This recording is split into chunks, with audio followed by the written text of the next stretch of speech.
ब्रह्मावरुणीन्द्ररुद्रमरुतः स्तुन्वन्ति दिव्यैस्तवैः वेदैः साङ्गपदक्रमोपनिषदैः गायन्ति यं सामगाः ध्यानावस्थिततद्गतेन मनसा पश्यन्ति यं योगिनः यस्यान्तं न विदुः सुरासुरगणाः देवाय तस्मै नमः।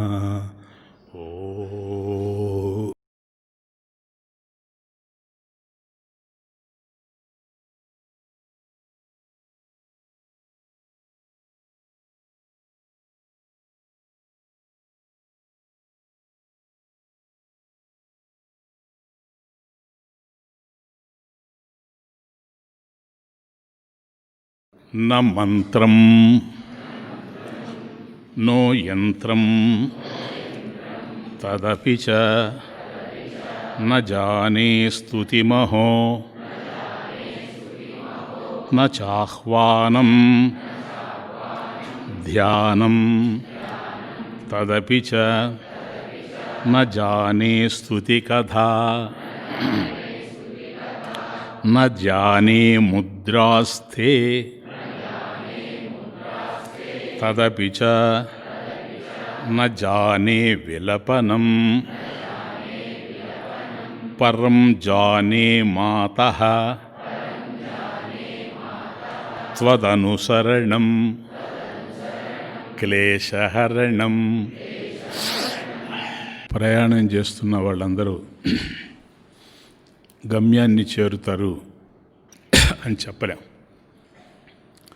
మార్గం చక్కగా తెలిసినటువంటి వాళ్ళే గమ్యాన్ని చేరగలుగుతూ ఉంటారు. ఇప్పుడు నదుల్లో చెరువుల్లో కూడా చలనాలు ఉంటాయి, జలచలనాలు ఉంటాయి. కాబట్టి నదులు కదులుతూనే ఉంటాయి, చెరువులు కూడా చలిస్తూనే ఉంటాయి. కానీ సముద్రాన్ని చేరాలి అనుకుంటే మాత్రం ఒక జీవనదిలో పడితే తప్ప సముద్రాన్ని చేరేటువంటి అవకాశం ఉండదు. కాబట్టి చెరువుల్లో నీళ్లు కదులుతూ ఉండొచ్చు, బావుల్లో నీళ్లు కదులుతూ ఉండొచ్చు, నదుల్లో నీళ్లు కదులుతూ ఉండొచ్చు. కానీ ఇవి సముద్రాన్ని చేరుస్తాయని చెప్పడానికి అవకాశం లేదు. కేవలం చరించినంత మాత్రాన గమ్యాన్ని చేరుతాయని చెప్పలేం. కానీ అదే గనక ఒక జీవనది గనక అయితే, అంటే జీవనది అంటే ఇంకా ఎడతెగకుండా ప్రవహించేది అని అర్థం. అటువంటి జీవనదితో గనక మనం ఏకమైనట్లయితే అది ఆ నదిలో పడినటువంటి నీళ్లు సముద్రాన్ని ఏ విధంగా అయితే చేరుతాయో అట్లాగే నదికి సాగరం ఎట్లాగైతే విరామస్థానమో, ఎంత దూరం నది ప్రవాహం వచ్చినా, ఎంతగా అది ప్రయాణం చేసినా, గుట్టలెక్కినా, రాళ్ళను తొలుచుకుంటూ వచ్చినా, ఎంతంత శ్రమ పడుతూ వచ్చినప్పటికి కూడాను దానికి ఎక్కడ విరామము అంటే సముద్రాన్ని చేరితేనే. సముద్రాన్ని చేరి నదీ జలాలు యదా నద్య సంధ్యమాన సముద్రే, అవి వెళ్ళి సముద్రాన్ని చేరినప్పుడు మాత్రమే వాటికి ఒక విశ్రాంతి స్థానం. అట్లాగే ఈ ప్రపంచంలో కూడాను అనేకమైనటువంటి కార్యక్రమాలు మనం చేస్తూ ఉండిన, కొన్నిట్లో మనం ప్రగతిని సాధించినా కొన్నిట్లో పతనం ఏర్పడుతూ ఉండిన, కొన్ని అనుకున్నవి సాధించినా మరికొన్ని సాధించలేకపోయినా, ఏవేవి సాధిస్తున్నామో ఏవేవి సాధించలేదని కాకుండా ఈ ప్రయాణంలో మనకు మార్గం సక్రమంగా తెలియాలి. అంటే ఆ మార్గం తెలియడం అంటే నది ఏ విధంగా అయితే సముద్రానికి వెళ్ళినప్పుడు సముద్రంలో అది విశ్రాంతి పొందుతూ ఉందో, అట్లాగే ఈ కర్మ సుడిగుండంలో పడి తిరిగేటువంటి మనం, ఈ కర్మ ప్రవాహంలో కొట్టుకుపోయేటువంటి మనం ఎప్పుడైతే అమ్మ పాదాలు చేరుతామో అక్కడే మనకు విశ్రాంతి స్థానం, విరామ స్థానం. ఇది 2వ శ్లోకంలో ప్రధానమైనటువంటి విషయంగా నాకు తెలుస్తూ ఉంది. కాబట్టి బిడ్డ ఎక్కడెక్కడ ఆడుకుంటూ ఉండినా వాడికి ఆడుకోవడంలో ఒక రకమైనటువంటి ఉత్సాహం ఉండొచ్చు, ఆనందం ఉండొచ్చు, సుఖం ఉండొచ్చు. ఇవన్నీ బిడ్డ కలుగుతూ ఉండినప్పటికి కూడాను ఏదో ఒక దశలో అవే వాడికి ఒక నిరాశను తెచ్చిపెడతాయి. కాబట్టి ఆడుకుంటూ ఉండేటువంటి బిడ్డ ఆటను మానేసి పరిగెత్తుకుంటూ వచ్చి అమ్మని పట్టుకుంటాడంటే కారణం ఏంటంటే అమ్మ ఒడిలో వాడికి ఏదో ఉంది, అమ్మ పాదాల దగ్గర వాడికి ఏదో ఉంది. కాబట్టి అక్కడ దొరకనటువంటిది, అక్కడ లభ్యం కానిటువంటిది, అంటే ఈ ప్రపంచంలో కర్మ ప్రపంచంలో మనం తిరుగుతూ ఉండిన, నిరంతరం చేసేటువంటి ఈ కర్మల మధ్య ఏవో సాధిస్తూ ఉండిన, ఈ సాధించినటువంటి వాటి యొక్క ఫలితాలు మనకు అందుతూ ఉండిన, ఆ ఫలితాలన్నీ కూడా నిస్సారమై నిర్వీర్యమైపోతూ ఉండడం మన కళ్ళ ముందే చూస్తూ ఉన్నాం. కనుక ఎక్కడికి వచ్చిన తర్వాత మళ్ళీ తిరిగి చూడాల్సినటువంటి అవసరం లేదు.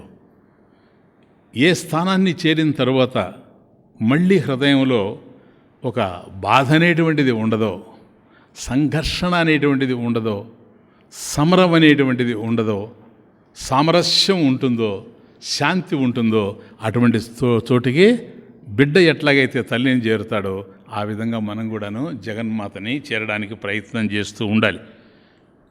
కనుక ఈ విరామస్థానం తల్లి. శాస్త్రం కూడా అన్నది సర్వేషాం సంసారారణ్యే భ్రమతాం, సర్వేషాం సంసారారణ్యే భ్రమతాం విశ్రామస్థానత్వాత్ అన్నది శాస్త్రం. ఇది goal, this is the goal. సర్వేషాం అందరికి కూడా, వీళ్ళకి వాళ్ళకి అని కాదు.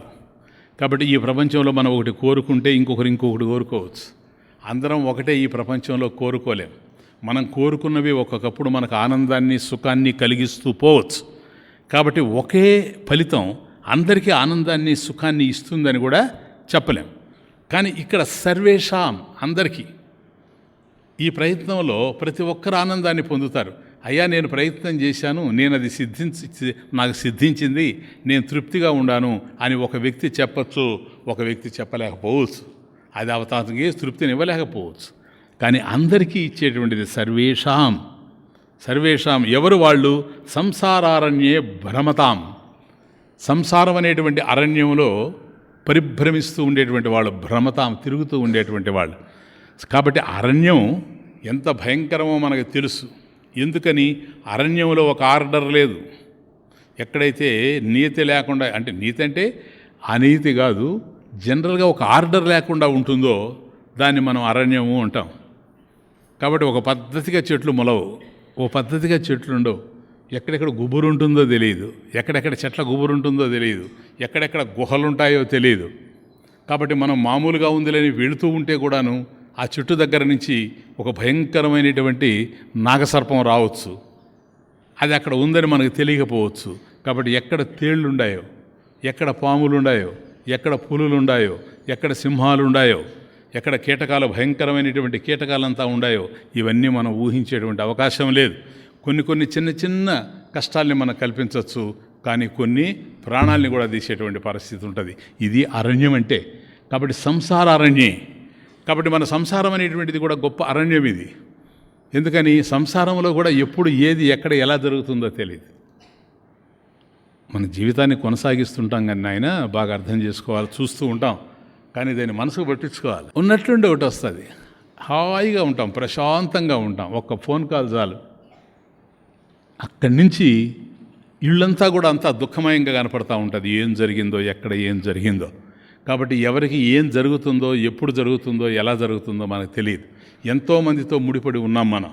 కాబట్టి మనకు దేహేంద్రియ మనోబుద్ధుల్లో ఎక్కడ విఘాతం కలిగినా మనం ఎట్లాగైతే దుఃఖపడుతూ ఉన్నాము, అట్లాగే మనకు సంబంధించినటువంటి వాళ్ళు ఎంతమంది అయితే ఈ ప్రపంచంలో ఉండారో, ఎవరెవరికి ఏ విధమైనటువంటి గాయాలు అవుతూ ఉండినా అవి తిరిగి వచ్చి మనకు గాయాలు అవుతూ ఉంటాయి. కాబట్టి అరణ్యంలో ఏ విధంగా అయితే ఎక్కడెక్కడ ఏవేవి ఉంటాయో, ఏ బాధలు ఉంటాయో, ఎట్లాగైతే మనం ఊహించలేమో జాగ్రత్తగా పోతామో, అది అక్కడ ఎప్పుడైతే ఊహించలేమో, ఎప్పుడైతే ఇవి తెలియవో మనకు చాలా జాగ్రత్తగా ప్రయాణం చేస్తాం. అట్లాగే జీవితం అనేటువంటి సర్వేషాం జీవితారణ్యే, కాబట్టి సంసారారణ్యే, ఈ సంసారం అనేటువంటి అరణ్యంలో కూడాను భ్రమతాం తిరుగుతూ ఉన్నాం. భ్రమతాం ఎందుకు మనిషి తిరుగుతూ ఉంటాడు అంటే తనకు కావాల్సింది దొరికితే తిరగడం ఆయన ఎవడు కూడా. కాబట్టి తిరుగుతూ ఉన్నాడు అని అంటే ఏదో తనకు కావాలి, అది తనకు అందడం లేదు ఈ ప్రపంచంలో. అది ప్రధానంగా గుర్తుపెట్టుకోవాలి.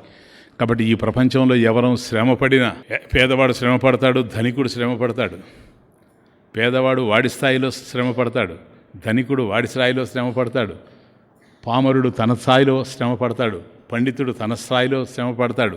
కాబట్టి ఇవన్నీ మనం చూచినప్పుడు ఈ ప్రపంచంలో హెచ్చుతగ్గులు ఉండొచ్చు, ఏ విధంగా అయినా సాంఘికంగా ఉండొచ్చు, రాజకీయంగా ఉండొచ్చు, ఆర్థికంగా ఉండొచ్చు. ఎన్ని ఉన్నప్పటికి కూడాను అందరూ ఈ ప్రపంచంలో ఏదో ఒక రకంగా శ్రమ పడుతూనే ఉన్నారు. కాబట్టి ఎవడికి ఏది లభ్యమైతే వాడి శ్రమ ఆగుతుందో దానికోసం ప్రయత్నం చేస్తాడు. ఒకవేళ అది కనుక లభ్యమైందంటే తాత్కాలికమైనటువంటి సుఖాన్ని, శాంతిని పొందుతాడు.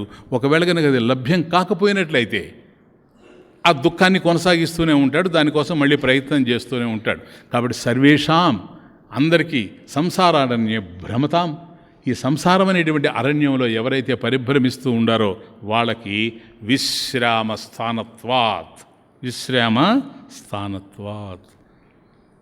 మరి వీళ్ళందరికీ విశ్రామ స్థానం. అర్జునుడు తమాషా, ఏదో ఇదండి నాకు కావాలి, అది దొరికితే వాడు విశ్రాంతిగా ఉండొచ్చు కాదు. సర్వేషాం అంటే ఎవరెవరికి ఏవేవి ఎట్లా అవసరమై ఉన్నాయో అవన్నీ తీరినప్పుడే వాళ్ళకి విశ్రాంతి, కానీ లేకపోతే విశ్రాంతి లేదు. చూడండి, మీరు కామ్గా అబ్జర్వ్ చేస్తే సైకలాజికల్గా మనకు తెలుస్తుంది. ఎవరిని చూసినా కూడాను అలా ప్రశాంతంగా ఉండేవాళ్ళని ఎవరిని మనం చూడలేము.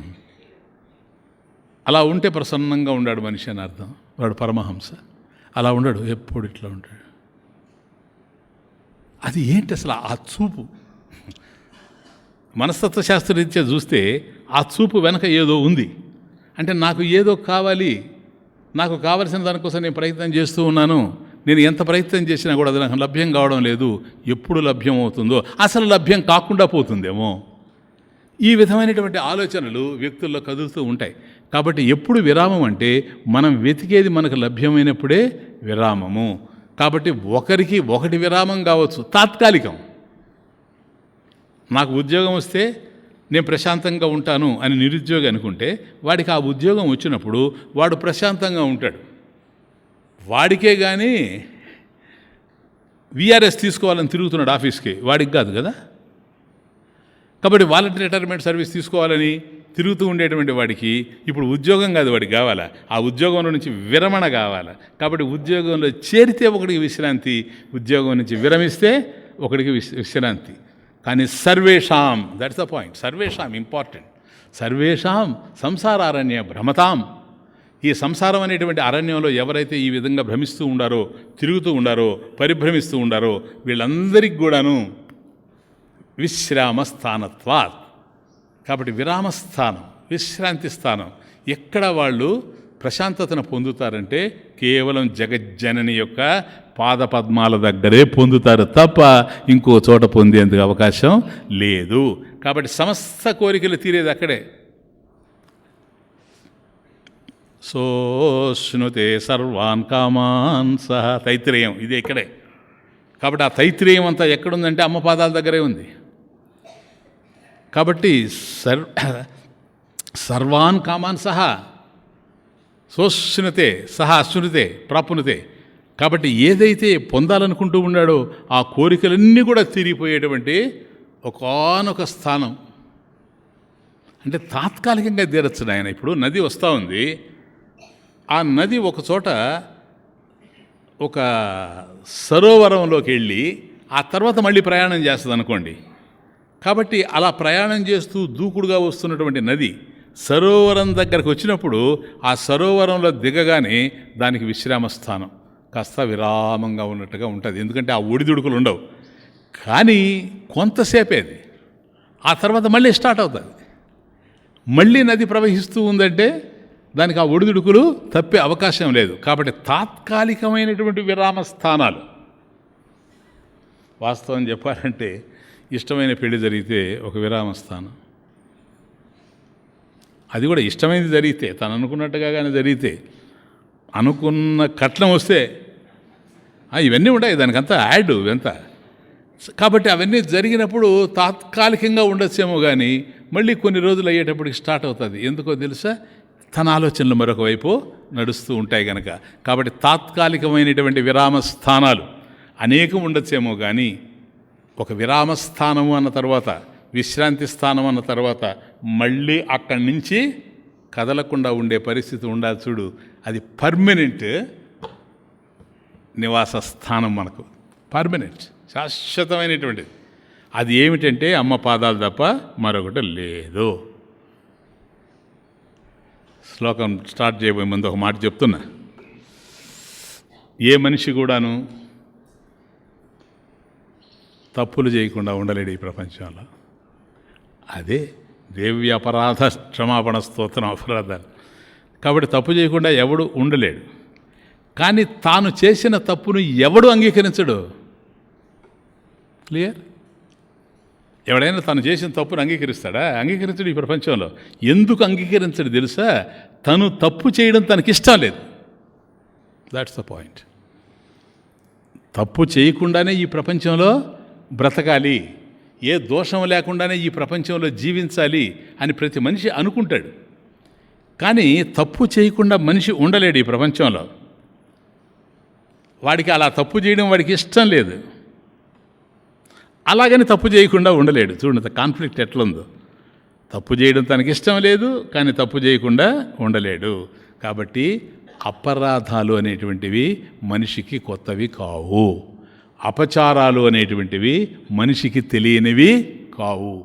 కాబట్టి మనం ఎంతెంతగా ప్రయత్నం చేస్తూ ఉండినా, గత జన్మలో చేసినటువంటి కర్మల యొక్క ఫలితాలు అయితేనేమి, మనలో ఉండేటువంటి సూక్ష్మ వాసనలు అయితేనేమి, అలవాట్లయితేనేమి, ఇవన్నీ కలిపి మన చేత తప్పులు చేయిస్తూ పోతుంది.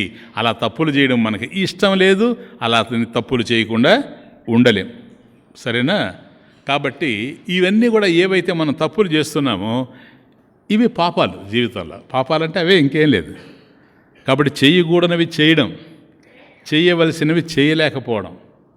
చేయవలసినవి చేయలేకపోవడం ఒక తప్పు, చేయకూడనివి చేయడం రెండవ తప్పు. కాబట్టి ఈ పాపాల నుంచి మనల్ని విముక్తి చేసేటువంటి శక్తి అమ్మకే ఉంది, కానీ ఇంకెవ్వరికి లేదు. స్మృతి మాత్రేణ, అది స్మృతి మాత్రేణ పాపానాం క్షపణాత్. స్మృతి మాత్రేణ పాపానాం క్షపణాత్ అంటే కేవలం స్మృతి మాత్రేణ, మెమరీ.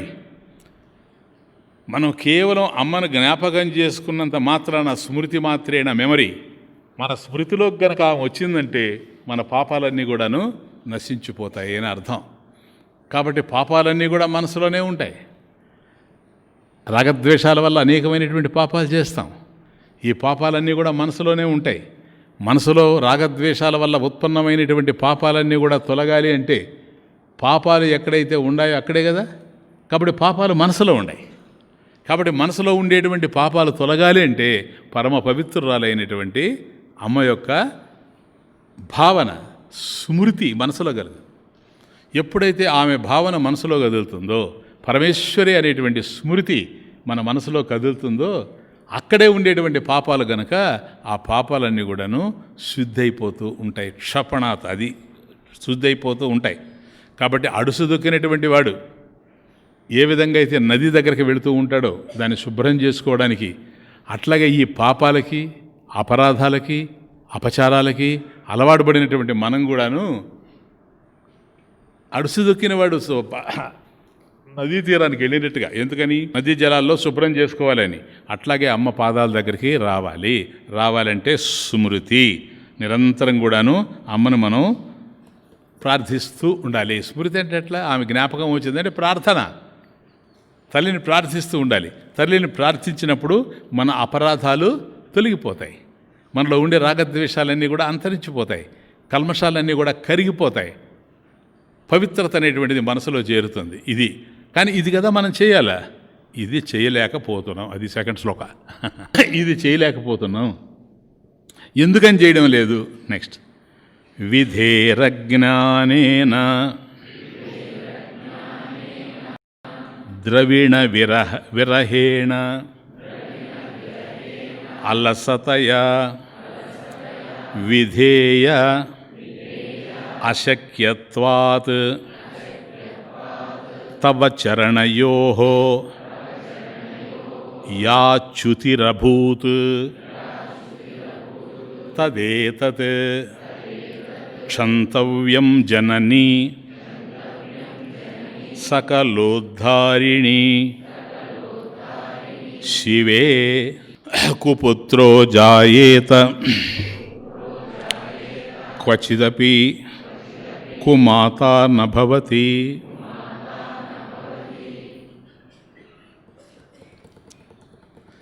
ఇప్పుడు మనం ఏం చేయాలో మనకు అర్థమైంది. కాబట్టి ఈ సంసారం అనేటువంటి అరణ్యంలో సర్వేషాం సంసారారణ్యం భ్రమతాం విశ్రామస్థానత్వాత కనుక ఆమెను చేరాలంటే మనం ఆ పని చేసి ఉండాలి. కానీ ఏం చేస్తున్నామంటే కష్టాల మీద కష్టాలు పడుతున్నామే కానీ సుఖపడేటువంటి స్థానాన్ని, విశ్రామస్థానాన్ని, విరామస్థానాన్ని చేరలేకపోతా ఉన్నాం. దేని కారణం ఏంటి? నంబర్ 1, విధేరజ్ఞానేన. విధేహే అజ్ఞానేన. నంబర్ 1, విధేరజ్ఞానేన అంటే విధేహే అజ్ఞానేన విసర్గం. విధి అంటే శాస్త్ర విధి కదా. ఇప్పుడు గమ్యాన్ని చేరాలంటే మార్గం తెలిసిన వాడే గమ్యాన్ని చేరతాడని ఫస్ట్ సెంటెన్స్ స్టార్ట్ చేశాం కదా. కాబట్టి అమ్మను పూజించడానికి కూడా ఒక విధి ఉంది, శాస్త్ర విధి. నేను చెప్పేది మంత్రశాస్త్రం, తంత్రశాస్త్రం, సౌందర్యలహరి అవన్నీ కాదు. మామూలుగా పూజ చేయాలంటే కూడాను. ఇప్పుడు మీకు పూజాం కరిష్యే చెప్పాం కదా, అది ఒక పద్ధతి కదా. ఎప్పుడు కూడా the price is in the process. Browning చెప్పినట్టుగా దేని యొక్క విలువ కూడాను ఎక్కడ తెలుస్తుంది మనకంటే దాన్ని ఆచరించే పద్ధతి, గమనాన్ని బట్టే గమ్యం. దేర్ఫోర్ విధేహే అజ్ఞానేన. అమ్మ నిన్ను ఏ విధంగా అయితే పూజించాలనో, జస్ట్ ఆ శ్లోకం యొక్క భావం తెలుసుకోండి. ఆ శాస్త్ర విధి నాకు తెలియకపోవడం చేత నిన్ను ఎలా పూజించాలో నాకు అర్థం కాలేదు. నీ పాదపద్మాలకు ఎట్లా సన్నిహితంగా రావాలనో నాకు తెలియలేదు. అందుచేత, ఈ కారణం చేత విధేహే అజ్ఞానేన ఇందుకు దూరం అయిపోయాను కదా. ఎందుకని? మార్గమే తప్పేశాను. నువ్వు గమ్యం. నిన్ను పొందాలి అని అంటే ఒక పద్ధతి ఉంది. ఆ పద్ధతి నాకు తెలియకుండా పోయింది. కారణం ఏంటి? ఆ పద్ధతికి సంబంధించినటువంటి జ్ఞానం నాకు లేకపోవడమే కాదు, దానికి సంబంధించిన అజ్ఞానం ఉంది. అజ్ఞానేన విధేహే. కాబట్టి అజ్ఞానం వల్ల, జ్ఞానం లేకపోవడం చేత శాస్త్ర విధిని అనుసరించి నిన్ను ఏ విధంగా అర్చించాలనో, పూజించాలనో, ధ్యానించాలనో, కీర్తించాలనో ఆ మార్గాలన్నీ నాకు తెలియకపోవడం ఒకటి. రెండవది ద్రవిణ విరహేణ. అది చూసుకుంటారండి. నంబర్ 2 ద్రవిణ విరహేణ. ద్రవిణ అంటే ధనం. కాబట్టి నేను పేదవాడిని కావడం చేత ద్రవిణ విరహేణ. కాబట్టి నాకు డబ్బు లేదు, ఐశ్వర్యం లేదు. ఇది కూడా ఒక కారణం అని నేను అనుకుంటూ ఉన్నాను తల్లి. ఎందుకో తెలుసా? ఎప్పుడైతే నాకు ధనం లేదో, నేను పేదవాడినో, అయ్యా నువ్వు పేదతనానికి భక్తి చేయడానికి ఏమి సంబంధం? ఏం చేస్తాం చెప్పండి. కొందరు అంటుంటారు కదా, నాకు ఇళ్ళే సరిపోతా ఉందండి, ఇంటినే నేను సరి చేసుకోలేకపోతున్నాను, నా కష్టాలు నాకున్నాయి, నేను పూజ ఎక్కడ చేసుకుంటాను, నేను ధ్యానం ఎక్కడ చేసుకుంటాను, నేను అమ్మవారిని ఎక్కడ పూజిస్తాను అని అంటుంటారు కదా. కాబట్టి నేను పుట్టుకతోనే కర్మవశాత్తు పేదవాణిగా పుట్టాను కనుక దానికే సరిపోతూ ఉంది, పొట్టకూటి కోసమే సరిపోతూ ఉంది నా జీవితం అంతా. కాబట్టి ద్రవిడ విరహేణ, డబ్బు లేకపోవడం చేత. మూడవది, ఈ రెండే కాకుండా అలసతయ, ఇదొకటి. సోమరితనం కావలసినంత ఉంది. దీన్ని ఎవడు పోగొడతాడు చెప్పండి? సోమరితనం అన్నమాట. అది కూడా ఒక కారణం. అంటే లేజినెస్. లేజినెస్ ఏంటి ఇక్కడ? పోస్ట్పోన్మెంట్, అంతే, ఇంకేం లేదు. ఈరోజు అమ్మవారికి పూజ చేస్తామనుకోవడం, రేపు చేస్తామనుకోవడం, మళ్ళీ అనుకోవడం రేపు, శుక్రవారం కదా, శనివారం మొదలు పెడదాంలే బాగుంటుంది.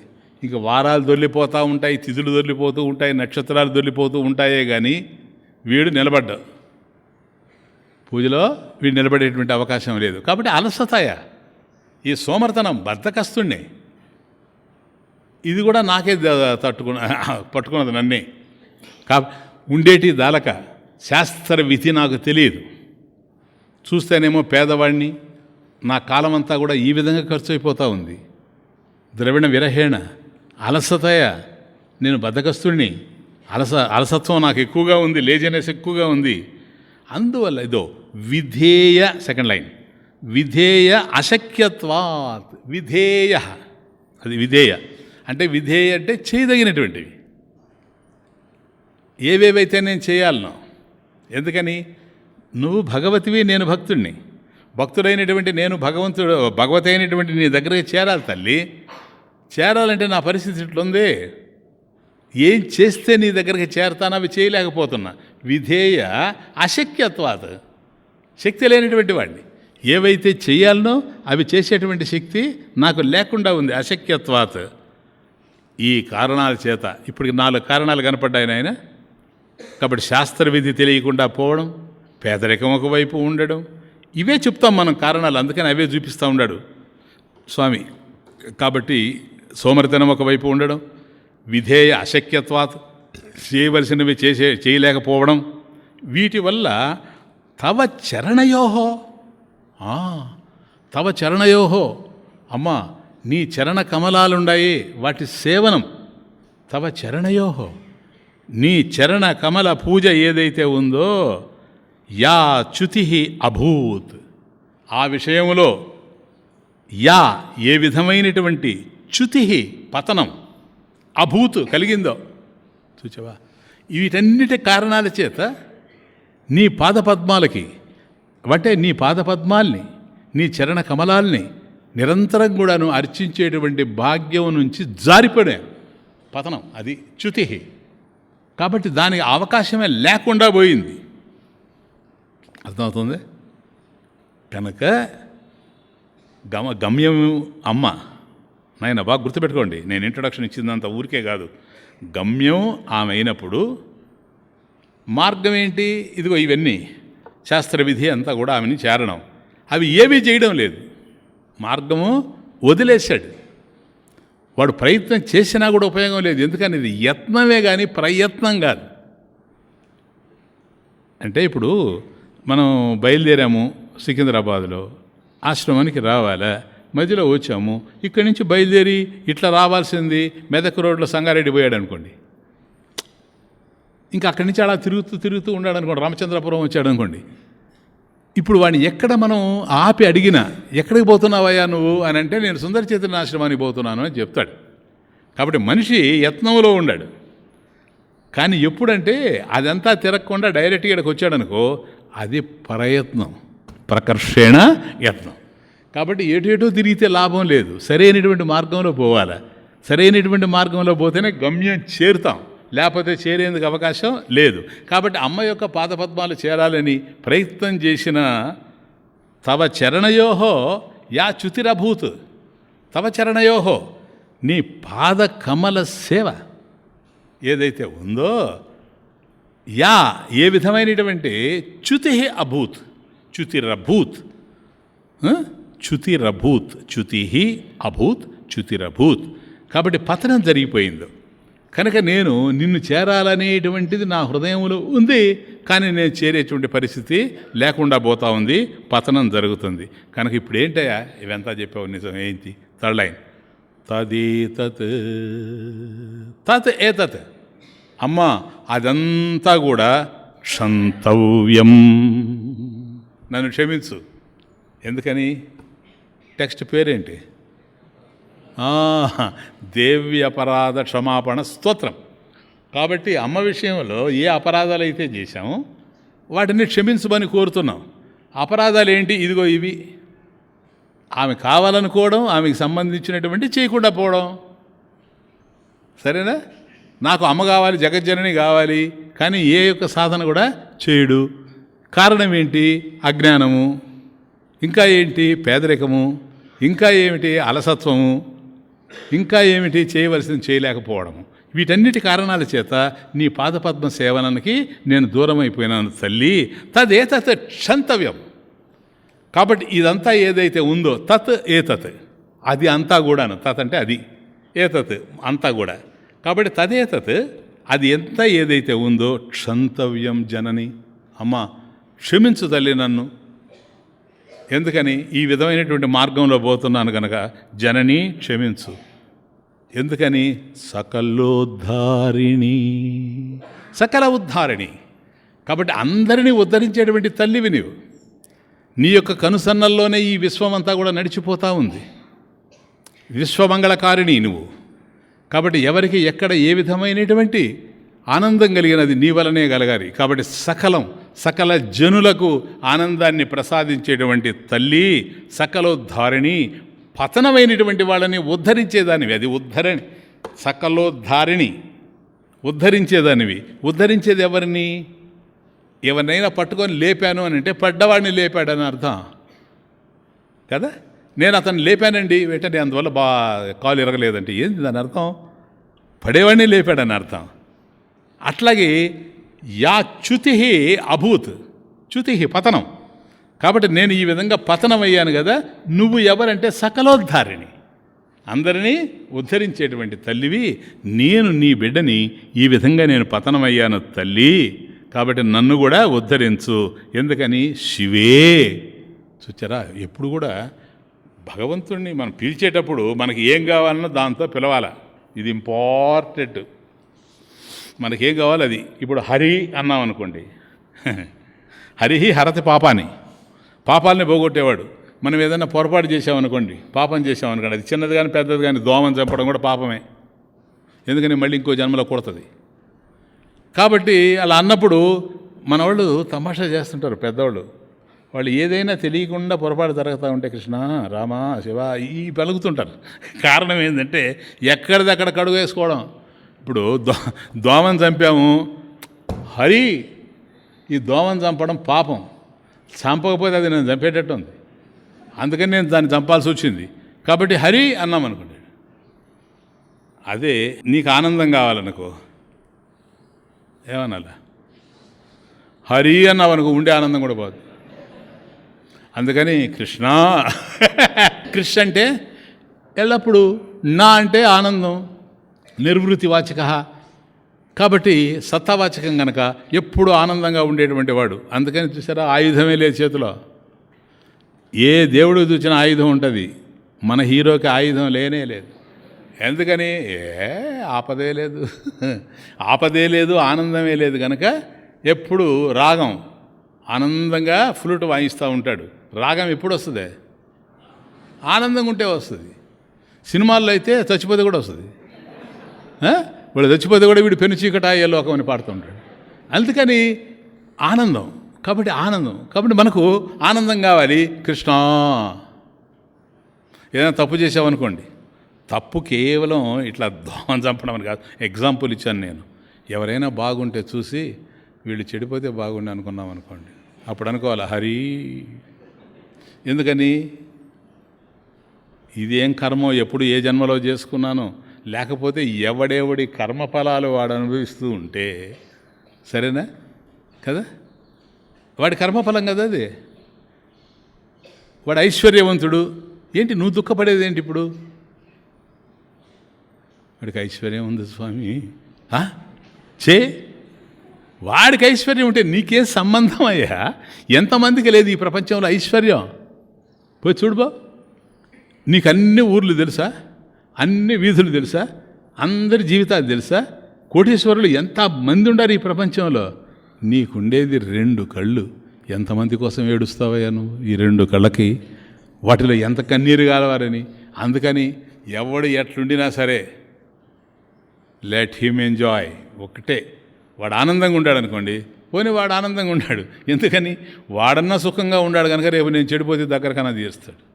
వాడు చెడిపోయాడు అనుకోండి, నాకు కూడా వాడు జోలే, నేను ఒక జోలు వేసుకొని పోవాలి. కనుక ఎవరైనా సరే ఆనందంగా ఉన్నాడు, ఆనందంగా ఉండని అనుకోవాలి, నువ్వు దుఃఖపడకూడదు. కనుక అటువంటి భావన వచ్చిందనుకోండి, ఆనందంగా ఉండేవాళ్ళని చూసి పూర్వపు రోజుల్లో ఓ మంచి విలువైనటువంటి గుడ్డగన కట్టుకుంటే మనం ఇక్కడ చెప్పొచ్చులే, నేను పర్వాలేదు, ఏమనుకోరు కదా. అంటే మగవాళ్ళు పెద్దగా చూడరు, కానీ అమ్మగారులు అయితే ఒక మంచి కాస్ట్లీ చీర కట్టుకొని ఒక ఆమె పోతుంటే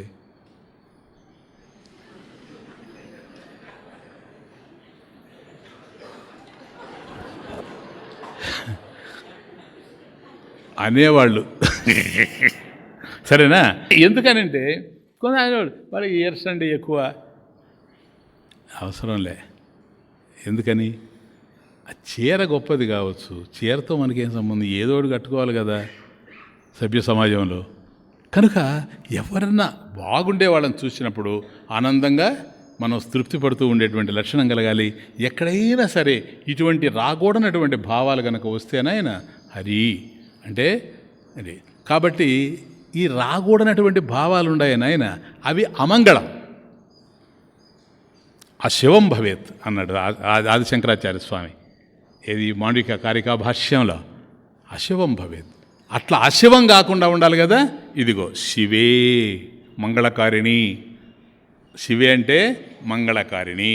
కాబట్టి మనకు మంగళం సమకూర్చేటువంటి తల్లి. అమంగళం అనేటువంటిది ఉండకూడదు. అమంగళం అంటే అశుభం. అశుభం జీవితంలో లేకుండా ఉండాలంటే అమ్మ యొక్క అనుగ్రహం కావాలి. కాబట్టి నేను ఈ తప్పులన్నీ చేశాను కనుక తల్లి తదే తద్ క్షంతవ్యం, అవన్నీ కూడా నువ్వు క్షమించాలా. జనని తల్లివి గనక ఇంకా ఎవరికి చెప్పుకోవాలి నేను? తల్లి కూడా క్షమించకపోతే ఇంకా నన్ను క్షమించేవాళ్ళు ఎవరు? భార్య. భార్య క్షమిస్తుందే? శాపం పెడుతుంది. భార్య శాపం పెడుతుంది. చెప్పినవి కనుక తెచ్చి ఇవ్వకపోతే శాపం పెడుతుంది. పట్టుచీర తెమ్మన్నదనుకో, తేలేదనుకో, నీకు కూడా లేకుండా పోవుగాక. కానీ తల్లి అట్లా కాదు. తల్లి నాకు లేకున్నా పర్వాలేదు నాయన, నీకుంటే చాలు. అందుకని ప్రతి ఇంట్లో పూర్వపు రోజుల్లో, ఇప్పుడు కాదు కానీ పూర్వపు రోజుల్లో అందరూ తిన్న తర్వాత కదా తల్లి తినేది. కానీ పాపం ఆమె తయారు చేసేది వంట, ఆమె కష్టపడేదంతా ఆమె. అందరూ తిన్న తర్వాత ఒక్కొక్కసారి వీళ్ళు ఆనందంగా మాట్లాడుకుంటూ లాగేస్తారు మొత్తం, ఆమెకు కూడా లేకుండా. ఆమెకి లేకుండా లాగేసినా కూడాను బాధపడదు. బిడ్డలు తిన్నారులే, తృప్తిగా తిన్నారులే అనుకుంటుంది. కడుపు చూసేది తల్లి. అర్థమవుతుంది? నేను చెప్పను. అంటే కడుపు చూసేది తల్లి, జేబు చూసేది భార్య అని ఒకటి ఉండేది. అంటే వచ్చి కనుక షర్ట్ తీసి పెట్టే స్నానాన్ని పోయినాడంటే పక్క జేబులోకి పోయి ఏమేమి ఉంటాయి తల్లి చేయదు ఆ పని. ఆమెకు అవసరమే లేదు, బిడ్డ ఆనందంగా ఉంటే చాలేదు. శివే మంగళకారిణి. ఎందుకు అంటున్నానంటే అమ్మా, నేను ఇవన్నీ మరి ఒరే ఇన్ని చెప్తున్నావు కదా, ఈ తప్పులన్నీ ఎందుకు చేసావరా? ఎవరమ్మా చేసే తప్పులు? శంకర అప్రోచ్ చూడండి ఎట్లున్నది. ఎవరమ్మా చేసే తప్పు? చేసావు కదా, నువ్వే చెప్తున్నావు కదా, విధేర జ్ఞానేనా ద్రవిణ విరహేణ అలసతయ, ఇవన్నీ నువ్వే కదరా చెప్తున్నావని. అమ్మా, నేను నువ్వు అనేది కాదు, తప్పు చేసేవాడు చెడ్డోడు. ఎంత యాక్సెప్టెన్స్ అది, యాక్సెప్టెన్స్. అక్కడ మన గుండె భారం అంతా దిగుతుంది కిందకి.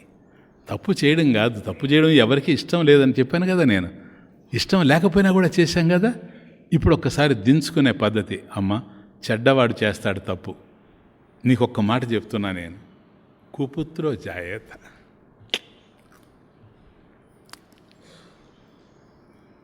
నాకెందుకు అక్కడ మనసు కదలుతుందంటే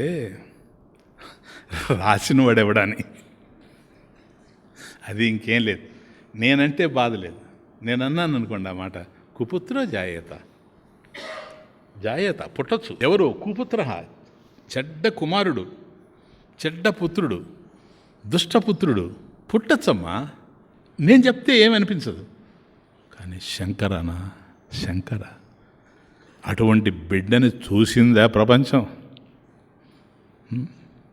కుపుత్రో జాయేత, అమ్మ దుష్టుడైనటువంటి బిడ్డ ఉండొచ్చు, కుమాత నభవతి, కుమాత నభవతి. కానీ దుష్టమైనటువంటి తల్లి ఉండదు. ఎక్కడ? క్వచిదపి, ఎక్కడ కూడా. అది క్వచిదపి, ఎక్కడ కూడా, ఒక్కచోటేగా, ఎక్కడ చూచినప్పటికి కూడాను చెడ్డ బిడ్డ ఉండొచ్చేమో కానీ చెడ్డ తల్లి ఉండేందుకు అవకాశం లేదు. చెడ్డ బిడ్డని గనక చెడు పనులే చేస్తానమ్మా, చేయకూడనివే చేస్తాను తల్లి. కానీ నువ్వు కుమాత కాదు. అసలు మాత అనే పదానికి ముందు కు అనేటువంటి అక్షరం పెట్టడానికి అవకాశమే లేదు తల్లి. కాబట్టి క్వచిదపి, ఎక్కడైనప్పటికి కూడాను కుమాత నభవతి, ఎక్కడ ఉండదు గనక. ఇక చెడ్డవాడినే గనక, ఇది నా జన్మ హక్కు గనక, చెడు చేయడం అనేటువంటిది నా జన్మ హక్కు గనక తల్లి, అందుకని నీ దగ్గరికే వచ్చాను. కాబట్టి నువ్వు నన్ను ఏతత్ క్షంతవ్యం, నన్ను రక్షించాలి. కాబట్టి నువ్వే నాకు శరణం. ఆర్తానాం ఆర్తిహరణాత్, ఆర్తానాం ఆర్తిహరణాత్ శరణం. కాబట్టి ఆర్తులు ఎవరైతే ఉంటారో ఈ ప్రపంచంలో, దుఃఖాల్లో ఉండేటువంటి వాళ్ళు ఎవరు ఉంటారో ఈ ప్రపంచంలో, అనేకమైనటువంటి కష్టాల్లో కూరుకుపోయిన వాళ్ళు ఎవరైతే ఉంటారో ఆర్తులు, ఆర్తానాం ఆర్తిహరణాత్, వాళ్ళల్లో ఉండేటువంటి ఈ దుఃఖాన్ని పోగొట్టేటువంటిది ఎవరో ఆవిడ శరణం. శరణం అంటే ఆశ్రయస్థానం. శరణం అంటే ఆశ్రయస్థానం. కాబట్టి ఎందుకు ఆశ్రయిస్తాము? నదిని ఎందుకు ఆశ్రయించాము? అడుసు దొక్కాం గనక, ఆడ కడుక్కుంటాం గనక. కాబట్టి ఇక్కడ కూడాను దుఃఖం ఉంది. ఈ దుఃఖం ఎట్లా పోతుంది, ఏ విధంగా పోతుంది, పోయేటువంటి అవకాశమే లేదు. ఎట్లా పోతుందో కూడా తెలియదు. ఎందుకు తెలియదు? అల్పజ్ఞుణ్ణి గనక. అమ్మ నేను అల్పజ్ఞుణ్ణమ్మా, నాకు అల్పజ్ఞానం, అల్పశక్తిమంతుణ్ణి. కాబట్టి జ్ఞానములోనూ అల్పత్వం ఉంది, శక్తిలోనూ అల్పత్వం ఉంది. కాబట్టి చివరికి ఆశ్రయస్థానం ఏది అంటే నాకే తెలియడం లేదు గనక నువ్వే నాకు ఆశ్రయస్థానము, నువ్వే నాకు శరణ్యం. ఆర్తానాం ఆర్తిహరణాత్ శరణం. కాబట్టి తల్లి నువ్వే నాకు శరణ్యం. సరేనా? అంటే ఆ ఆర్తిని, ఆ దుఃఖాన్ని, ఆ బాధని, కష్టాలని, కన్నీళ్ళని, కడగండ్లని, వీటినన్నింటినీ పోగొట్టేటువంటి శక్తి నీకే ఉంది లేదా? ఇప్పుడు చూడు, విధేహే అజ్ఞానేన, ఇది ఒకటి ఊరికే ఎగ్జాంపుల్ చెప్తా మీకు. అజ్ఞానేన విధేహే. కాబట్టి నాకు జ్ఞానం లేదు గనక, అజ్ఞానం ఉంది గనక నేను శాస్త్ర విధిని అనుసరించి నిన్ను ఆశ్రయించలేకపోయానని కదా. కాబట్టి ఎప్పుడైతే శాస్త్ర విధి తెలియదో, తెలియనప్పుడు ఆశ్రయించాం. భగవద్గీతలో చూడు, శిష్యస్తేహం శాతిమాం త్వాం ప్రపన్నం కే కృష్ణ ఎస్ శ్రేయస్యాత నిశ్చితం బ్రూహి తన్మే. ఏది శ్రేయస్సో నాకు తెలియడం లేదు, నేను శిష్యుని, నన్ను ఉద్ధరించు అంటే జ్ఞానం ఇచ్చాడా లేదా? ఇచ్చాడు కదా. విదేహే అజ్ఞానేనా. కాబట్టి అజ్ఞానం వల్ల భగవంతుని మనం చేరలేకపోతే, భగవంతుని ఆశ్రయిస్తే, భగవతిని ఆశ్రయిస్తే అజ్ఞానం తొలగిస్తూ ఉంది. అజ్ఞానం ఎలా తొలగిస్తూ ఉంది? జ్ఞానాన్ని మనకు సంపూర్ణంగా ఇస్తూ ఉంది కనుక అజ్ఞానం తొలగిపోతూ ఉంది. నెక్స్ట్ ద్రవిణ విరహేణ, పేదరికం. కాబట్టి నేను పేదవాణ్ణి కనుక, పేదరికంలో ఉన్నాను కనుక, అనేక బాధల్లో ఉన్నాను కనుక నిన్ను నేను పూజ చేయలేకపోతున్నాను, ఆశ్రయించలేకపోతున్నాను అని నువ్వు చెబితే, కాబట్టి ఆ పేదరికాన్ని పోగొట్టేటువంటి శక్తి కూడా ఎవరికి ఉందంటే, ఎవరికి ఉంది ఈ ప్రపంచంలో? అందరూ పేదవాళ్ళే ఈ ప్రపంచంలో. నిజం చెప్పాలంటే ధనం కలిగిన వాళ్ళు కూడా పేదవాళ్ళే. ఎందుకని? నాకు ఏదో కావాలి అని యాచించేవాడు ఎవడైనా బెగ్గరే. కాదా? కాబట్టి కోటీశ్వరుడు కూడా ఏదో కోరుకుంటూనే ఉన్నాడు కదా ఈ ప్రపంచంలో. కానీ శాశ్వతమైనటువంటి ఐశ్వర్యం కావాలి, అప్పుడే ఈ పేదరికం పోతుంది, ద్రవిణ విరహేణ. కనుక శ్రీకృష్ణుని యొక్క పాదపద్మాల్ని కుచేలుడు ఆశ్రయిస్తే పోయిందా లేదా? ద్రవిణ విరహేణ. అట్లాగే అలసతయ ఏంటి చూడు, నీ టావులు తప్పిన మూర్ఛ వచ్చాయి. ఏది కరిమకరల సంగ్రామంలో గజేంద్రుడు బాగా అలిసిపోయిన తర్వాత నీవే తప్ప ఇతఃపరం బెరుగా అని ఒక్కసారి ప్రార్థిస్తే శరికని చెప్పడం మనం చూచాం కదా, పరిగెత్తుకుంటూ వచ్చాడు కదా శ్రీహరి. కాబట్టి ఒకవేళ నాలో ఆ బలహీనత అలసత ఉంటే దాన్ని తొలగించేటువంటి శక్తి గజేంద్రుడికి ఎట్లాగైతే తొలగించాడు భగవంతుడు అట్లాగే తొలగిస్తాడు. కాబట్టి ఇవన్నీ విదేహే అజ్ఞానేన ద్రవిణ విరహేణ అలసతయ విధేయ అశక్యత్వాత్, ఇవన్నిటిని తొలగించేటువంటి శక్తి భగవంతుడికే ఉంది, భగవతికే ఉంది.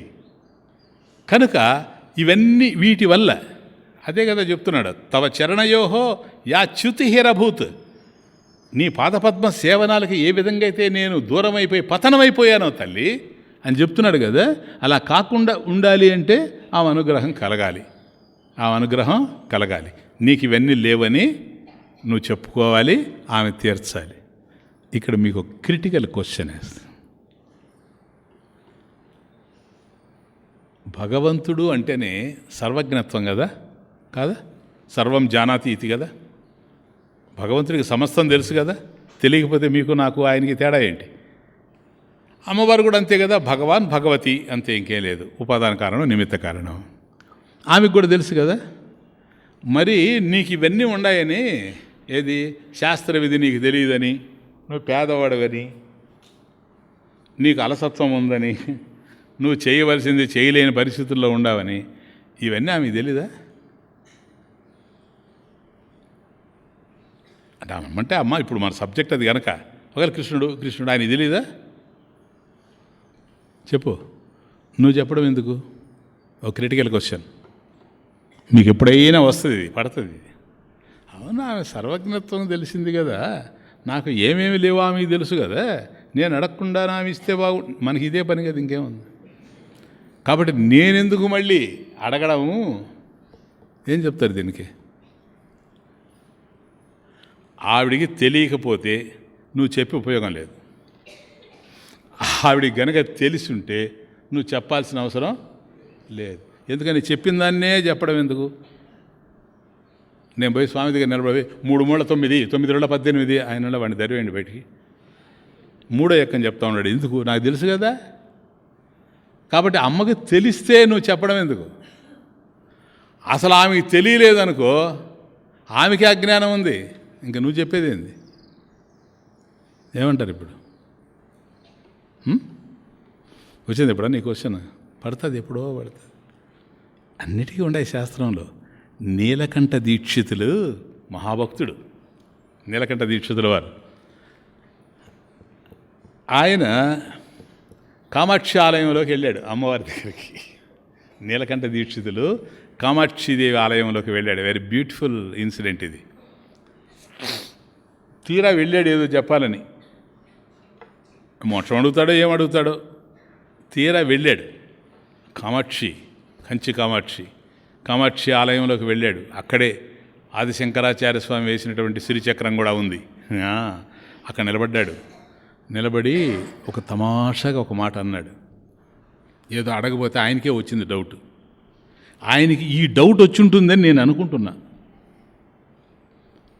నా డౌట్ ఎంత కరెక్టో మీరు ఇప్పుడు వింటే చెప్తారు. ఆయన అంటాడు, అవేద్యతాం అవిదితిం కిం, అవేద్యతాం అవిదితి కిం, అధ్యాప్యనుక్తం వక్తవ్యం, అంతరరుజ ఉపశమాయనళం, అంతరరుజ ఉపశమాయనాలం ఇత్యర్థ్యసే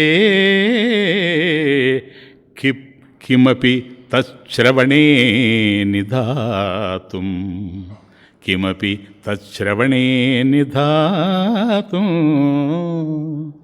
మాతః ప్రసీద మలయధ్వజ పాండకన్యే. అంటే వండర్ఫుల్. మాతః ప్రసీద మలయధ్వజ పాండ్యకన్యే. మాతః, హే కామాక్షి, మలయధ్వజ పాండ్యకన్యే. ఇదొక ప్రయోగం. కారణం ఏంటంటే మలయధ్వజుడు అని దక్షిణ భారతదేశంలో ఒక రాజు పరిపాలిస్తూ ఉండేవాడు, మహాభక్తుడు. ఆయన పేరు మలయధ్వజుడు.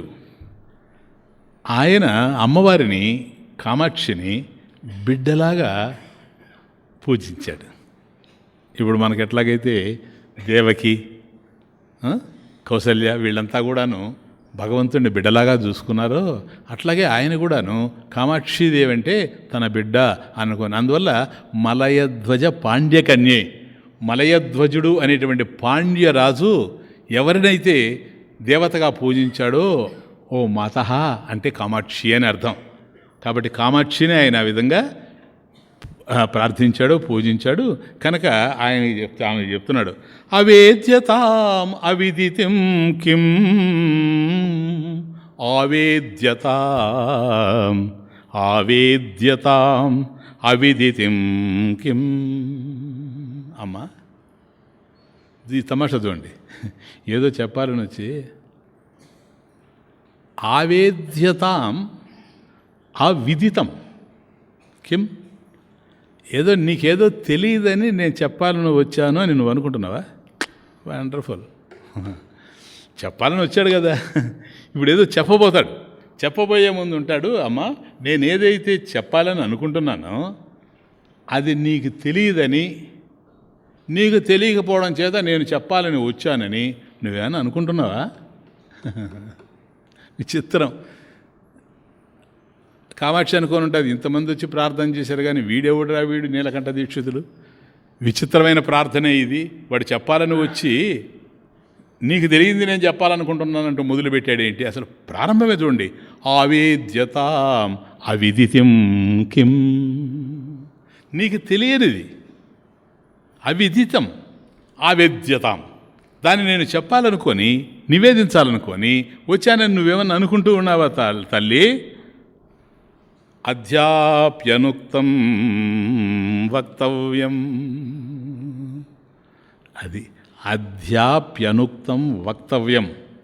అధ్యాపి అనుక్తం వక్తవ్యం అంటే అయినప్పటికి కూడా నీకు తెలిసే ఉండిన అధ్యాపి అనుక్తం వక్తవ్యం. వక్తవ్యం అంటే చెప్పదగింది, అనుక్తం చేత్ చెప్పదగింది కనుక చెప్పకపోతే. తమాషా చూడండి, బ్యూటిఫుల్ సార్. ఆ శ్లోక ఫార్మేషన్ ఎట్లుందో చూడండి. నీకు తెలియనిది నేను చెప్పాలని వచ్చానని నువ్వు అనుకుంటున్నావా మీనాక్షి తల్లి? తథ్యాపి అనుక్తం చేత్ అంటే వక్తవ్యం అనుక్తం చేత్, చెప్పవలసింది గనక చెప్పకపోతే, అట్లాగని నీకు తెలుసని నేను చెప్పవలసింది కనుక చెప్పకపోతే అంతర రుజ, అంతర అంటే లోపల, రుజ అంటే బాధ, దుఃఖం. కాబట్టి నా లోపల ఏ దుఃఖమైతే ఉందో ఉపశమాయ నాలం, అది ఉపశమించేటువంటి పరిస్థితే లేదు. కాబట్టి నాలో ఏదో దుఃఖం ఉంది. నేను వచ్చాను ఇప్పుడు నీకు చెప్పాలి. నేను చెప్పబోయేటప్పుడు నాకు సందేహం వచ్చింది. ఒరే ఏదైతే నేను చెప్తూ ఉన్నానో అది అమ్మకు తెలియదా? ఆమె సర్వవ్యాపి కదా, సర్వజ్ఞురాలు కదా, ఆమెకి సమస్తం తెలుసు కదా, మరి ఆమెకి తెలిసింది నేను చెప్పడం ఏంటి? నిజమే, అధ్యాపి అనుక్తం వక్తవ్యం, వక్తవ్యం అనుక్తం చేత్. కాబట్టి చెప్పవలసింది కనుక చెప్పకపోతే అంతర నా లోపల ఉండేటువంటి రుజ, దుఃఖం, బాధ ఏదైతే ఉందో ఉపశమాయ, అది ఉపశమించడం అనేటువంటిది నా అలం జరగదు. కాబట్టి నా బాధ నాకే ఉంటుంది. నీకు తెలుసా, నీకు తెలియదా? నీకు సర్వజ్ఞత్వం ఉందా, సర్వజ్ఞత్వం లేదా? నేను కాదు, నేను ఒక చిన్న గ్లాసు, నువ్వు ఒక సముద్రం. నేను పోయి ఈ గ్లాసుతో ముంచి సముద్రపు జలాన్ని పైకి తీసుకొని రావడం అనేటువంటిది హాస్యాస్పదమైనటువంటి విషయం. కాబట్టి నీకు ఎంత జ్ఞానం ఉందో, అల్పజ్ఞాని అయినటువంటి నేను, అల్పజ్ఞుని అయినటువంటి నేను, అల్పశక్తిమంతుడైనటువంటి నేను అదంతా తెలుసుకునే అవకాశం లేదు.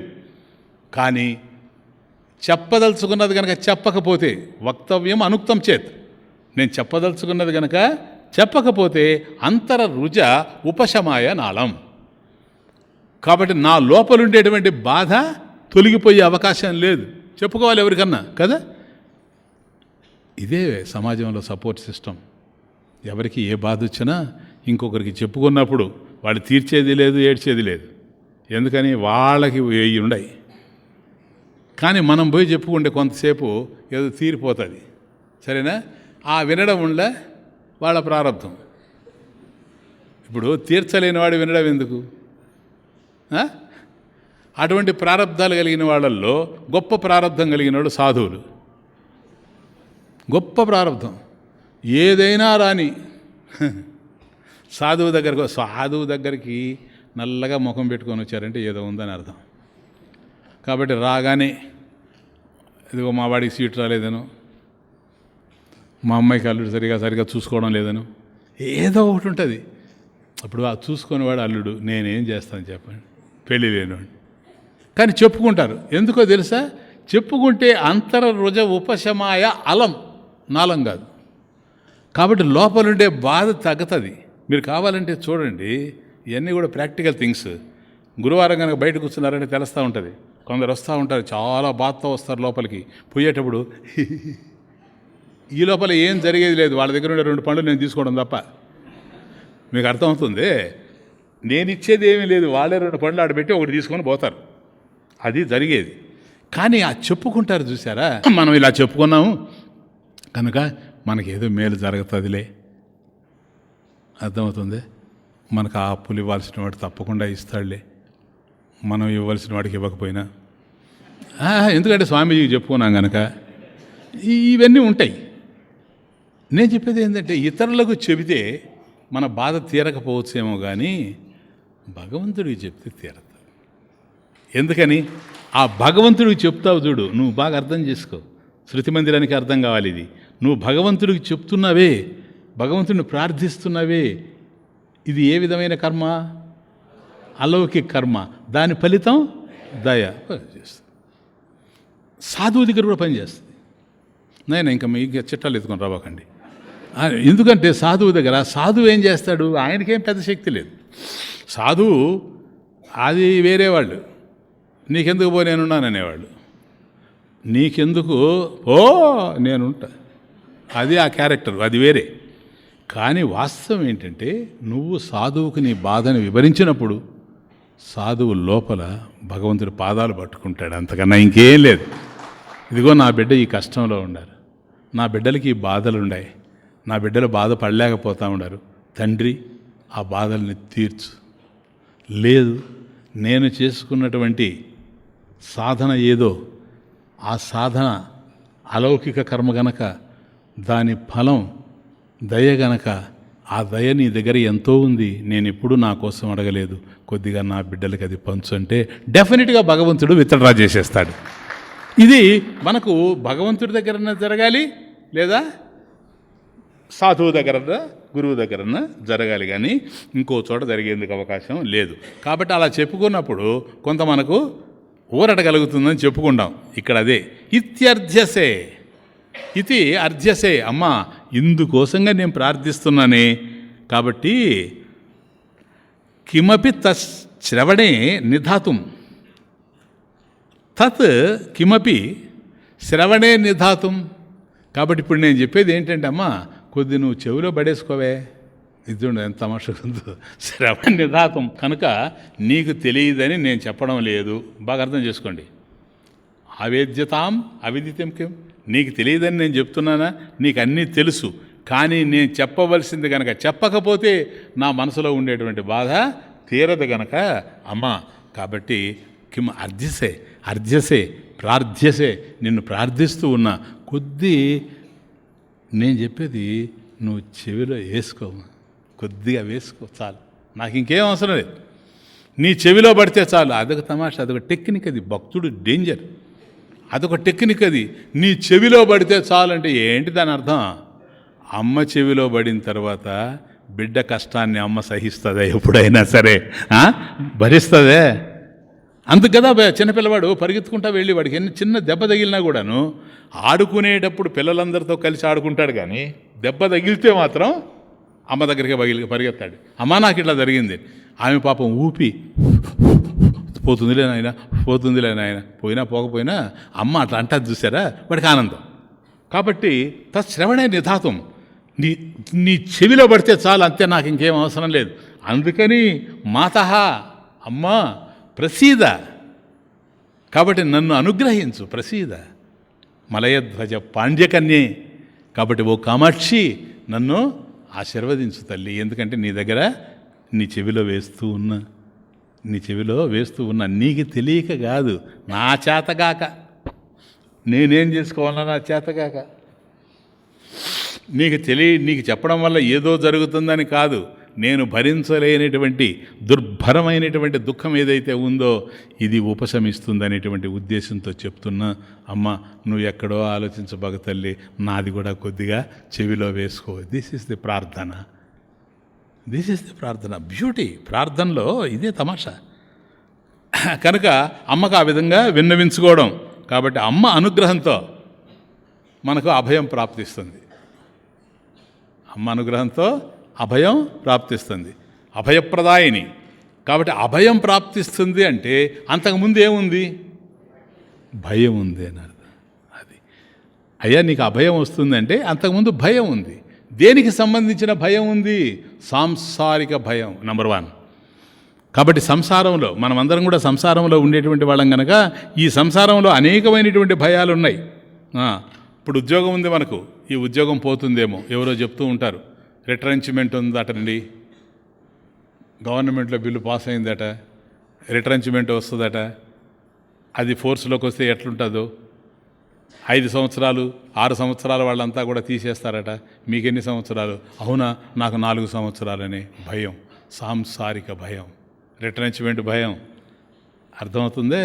కాబట్టి ఉండేటువంటి ఉద్యోగం పోతుందేమో, అదే ఒక వ్యాపారం చేస్తూ ఉంటాడు, ఆ వ్యాపారంలో నష్టం వస్తుందేమో.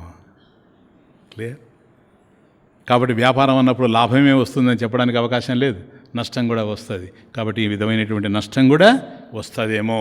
కాబట్టి సాంసారిక భయాలు ఏవైతే ఉన్నాయో ఇవి ఏ విధంగా మనల్ని ఏడిపిస్తాయో, కాబట్టి వీటన్నిటినీ, ఇవన్నీ కూడా నాకు భయాన్ని కలిగించేటువంటి కనుక ఈ భయాలన్నీ కూడా తీరాలి అంటే ఇవి పోవాలి.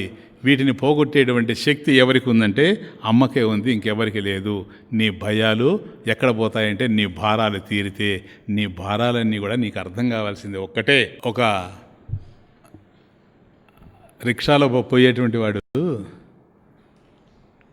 మధ్యలో వాడు రిక్షా దొక్కుతూ ఉంటే వీడు సూట్ కేసు పెట్టుకొని కూర్చొని రిక్షాలో పోతూ మధ్యలో ఆ సూట్ కేసు తల మీద పెట్టుకున్నాడు.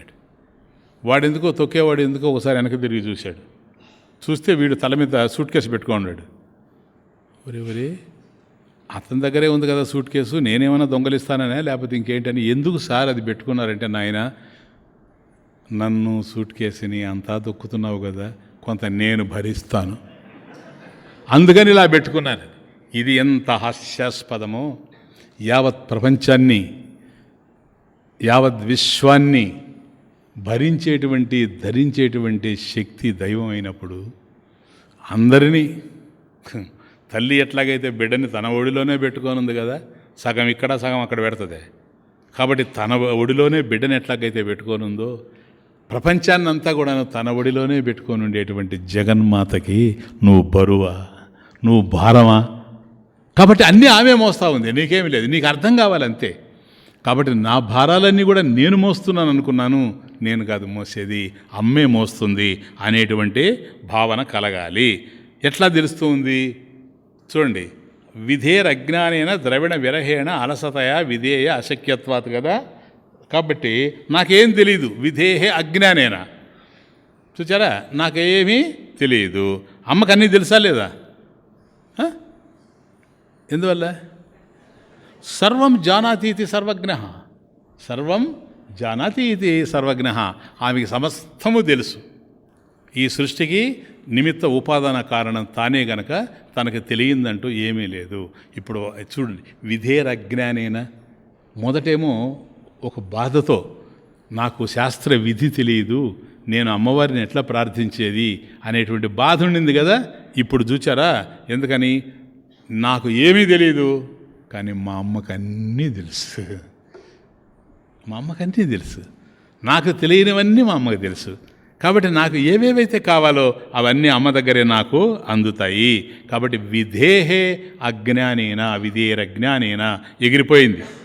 కాబట్టి ఇంకా నేను పేదవాడిని. రెండవది ద్రవిణ విరహేణ. మళ్ళీ అయ్యే కవర్ చేస్తాను మీకు ఎగ్జాంపుల్స్ ఇచ్చి. ద్రవిణ విరహేణ. కాబట్టి నేను పేదవాడిని, అంటే నా దగ్గర డబ్బు లేనటువంటి వాడిని. కానీ అమ్మ అట్లా కాదు. శ్రియం దదాతి భక్తానాం ఇది శ్రియ. శ్రీ అంటే సంపద. కాబట్టి ఆమెకి సంపద ఉంది. ఎందుకని? భక్తులకి శ్రియం దదాతి. శ్రియం అంటే ఐశ్వర్యం. ఐశ్వర్యాన్ని ప్రసాదించేటువంటి తల్లి, ఐశ్వర్యప్రదాయిని. కాబట్టి ఐశ్వర్యాలు ఇచ్చేటువంటిది. ఐశ్వర్యం అంటే ఇచ్చేది ఏంటి? ఆనందాన్ని ఇచ్చేది ఏదైనా ఐశ్వర్యమే. అది గుర్తుపెట్టుకోవాలి. ఆనందాన్ని ఇచ్చేది ఏదైనా ఐశ్వర్యమే. అది గృహం కావచ్చు, సంతానం కావచ్చు, ధనం. అంటే ఒక్కొక్కటి లేకపోతే, ఇప్పుడు నాకు ఇల్లు లేదు అందుకని నేను పేదవాడిని అంటాడు ఒకడు. వాడికి ఇల్లు వచ్చేసిందనుకో, అప్పుడు మళ్ళీ చెప్తుంటాడు ఏమని? ఏముందిలేండి, ఇల్లు ఉందే కానీ నా పేదరికం నాకు పోలేదు. ఏమయ్యా నీకేం పేదరికం? బిడ్డలు లేరు. చూచారా? కాబట్టి ఇల్లు ఉన్నా కూడాను వాడికి సుఖాన్ని ఇవ్వలేకపోతా ఉంది. కాబట్టి ఇది మొదట, అయ్యా నాకు ఇల్లు లేదు, ఇల్లు ఇచ్చాము. తర్వాత సంతానం కావాలి, ధనము వాళ్ళని పోషించడానికి ధనం కావాలి, ధాన్యము తినడానికి ధాన్యం కావాలి, ఉండడానికి ఇళ్ళు గృహం కావాలి. అవన్నీ ఉండినా కూడాను మనిషికి ఆరోగ్యం ఉండాలి. కాబట్టి ఇవన్నీ కూడాను ఆరోగ్యంతో సహా, ఆరోగ్యం అన్నీ ఉండాలి, విద్య లేదని బాధపడుతుంటాడు. కాబట్టి విద్య కూడా ఉండాలి. కాబట్టి విద్య, ఆరోగ్యము ఇవన్నీ కూడాను సంపూర్ణంగా ఉండాలి. ఇవన్నీ కనుక ఉంటే అది శ్రియం. అటువంటి శ్రియం కనుక ఉంటే ద్రవిణ విరహేణ అనేటువంటిది లేదు, పేదరికం అనేటువంటిది లేనే లేదు. అలసతయ, ఇది చూసారా? అలసతయ అంటే బద్ధకస్తుడిని అని కదా, అలసత్వం, సోమరితనం. కానీ సోమరితనం అనేటువంటిది లేదు. కారణం ఏంటో తెలుసా? ఏ తల్లినైతే నేను నమ్ముకొని ఉన్నాను, ఎవరి పాదాలనైతే నేను ఆశ్రయించున్నానో ఆమె అప్రమత్త. That's the word, అప్రమత్త.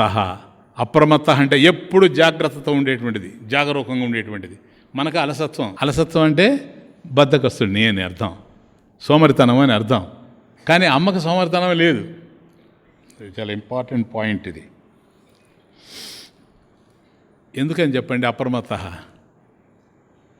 కర్మఫలాల్ని అందించడంలో జాప్యం లేదు. That's the point. కర్మఫలాలను అందించడంలో జాప్యం లేదు. అందువల్ల ఎవరెవరి కర్మలు ఎవరెవరు ఎప్పుడు చేశారో వేరే విషయం, కానీ ఎవరి కర్మలకు ఏ విధమైనటువంటి ఫలితాలు అందాలో ఆ ఫలితాలన్నీ కూడా అందుతూ ఉంటాయి. ఎప్పుడు? సమయానికి అందుతూ ఉంటాయి. ఓకే. ఇప్పుడు ఒక్కో చోట నాయన 2 కార్లు ఢీకొంటాయి. Time important. ఇట్లా కారు వచ్చింది, 2 ఢీకొంటాయి, పెద్ద యాక్సిడెంట్ జరిగిపోతుంది. కానీ ఒక్క 4 క్షణాలు గనక ఈ కారు ఆలస్యంగా, అంటే అక్కడికి వచ్చి ఇది ఇట్లా పోయిందనుకోండి, యాక్సిడెంట్ లేదు. కానీ ఆ 4 క్షణాల్లో 2 వచ్చి డాష్ అవుతాయి, చూచారా? That is accident. యాక్చువల్గా అది ఇన్సిడెంటే, యాక్సిడెంట్ ఏం కాదు, ఇన్సిడెంటే. ఎందుకంటే అన్నీ నిర్ణయం అయినట్టుంటాయి కదా ఈ సృష్టిలో. కాబట్టి ఆ సమయానికి అలా రక్షించడం కావచ్చు, శిక్షించడం కావచ్చు. శిక్షించడమే కనుక కర్మఫలం అయితే కరెక్ట్గా వచ్చి కొట్టేస్తుంది. రక్షించడం కనుక అక్కడ కనుక ఉండిందే, ఒకవేళ మన అలౌకిక కర్మ ఫలం కనుక ఉండి దయ కనుక ఉంటే కొద్దిగా కొద్దిగా తగ్గతా స్పీడ్, అది వెళ్ళిపోద్ది, ఇది ఇట్టిపోతుంది. ఇంత క్రిటికల్గా సంక్లిష్టంగా ఉండేటువంటి కర్మఫలాల విషయంలో భగవత్ శక్తి ఏ విధంగా ఉందో మనం చూసుకోవచ్చు. ఇప్పుడు చూడండి, లైవ్ వైర్ ఒకటి ఉంటుంది, దాన్ని పట్టుకుంటానికి షాక్ కొట్టేస్తుంది లేదా? నువ్వు 11 గంటలకు పట్టుకుంటే అది 11:30కి షాక్ కొడుతుంది. జాప్యం లేదు, నువ్వు టచ్ చేశావు, రిజల్ట్ వచ్చేసింది అంతే.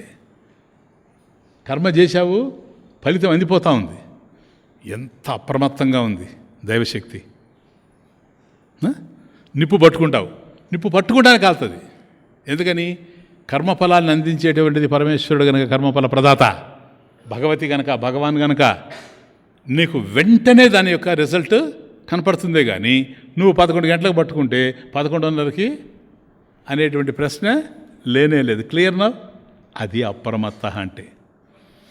ఇప్పుడు మన పోస్ట్ పోన్మెంట్కి ఆ అప్రమత్త అనే పదానికి ఏమైనా సంబంధం ఉందే? రేపు చేసుకుంటాంలే పూజ, ఎల్లుండి చేసుకుంటాంలే ధ్యానం, ఆ తర్వాత ఏకాదశి అట కదా, ఈయనకి అప్పుడు జ్ఞాపకం వస్తాయి. ఎప్పుడు సాధన పోస్ట్ పోన్ చేయాలనుకుంటే అప్పుడు తిథులు జ్ఞాపకం వస్తాయి. సరేనా? అసలు నన్ను అడిగితే శాస్త్రం అంగీకరించదు, కానీ అంగీకరించాలని కూడా నేను అనుకోను. నన్ను అడిగితే సరైన తిథి ఏదో తెలుసా? నీకు సత్సంకల్పం ఎప్పుడు కలుగుతుందో అదే సరైన తిథి, అంతే నా ఉద్దేశం. ఇప్పుడు ధ్యానం చేయాలి అని అనిపించింది అనుకోండి, ధ్యానం చేస్తే బాగుండి, కూర్చో సిడా అనిపించింది కదా, అది శుభముహూర్తం. అది శుభముహూర్తం కాకపోతే నీకు శుభ సంకల్పం ఏడి నుంచి వస్తుంది? సింపుల్గా ఆలోచించండి కదా. ఆలోచన వచ్చింది కదా, కూర్చో, హాయిగా ఉంటుంది. ఇంకెప్పుడైనా సరే చేయాలని కూడా చేసేస్తావు.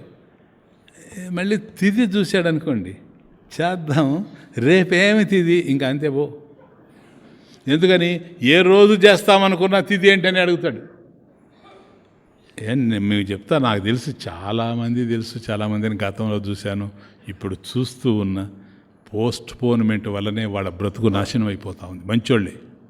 మంచోళ్ళే కానీ ఒక డెసిషన్కి రాలేరు, ఎప్పుడు ఇండెసిసివ్ మూడ్.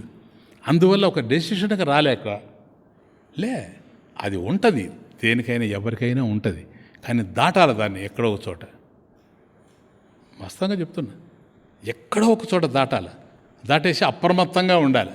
కాబట్టి కర్మఫలాల విషయంలో భగవత్ శక్తి ఏ విధంగా అయితే ఇస్తూ ఉందో నీకు, ఆ విధంగా నువ్వు ఉండాలి.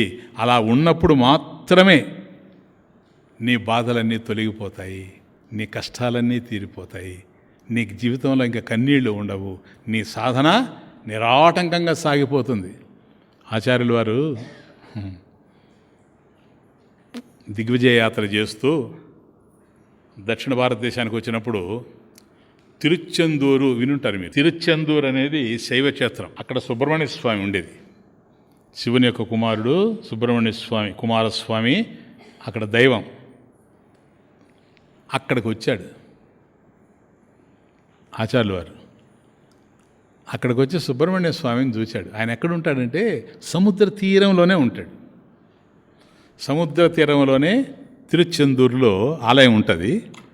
ఆ సముద్రపు అలలు ఉన్నాయి చూసారా, తరంగాలు, అవి వచ్చి అక్కడికి వచ్చి ఆలయం దగ్గరికి అలా లేచి కింద పడుతుంటాయి.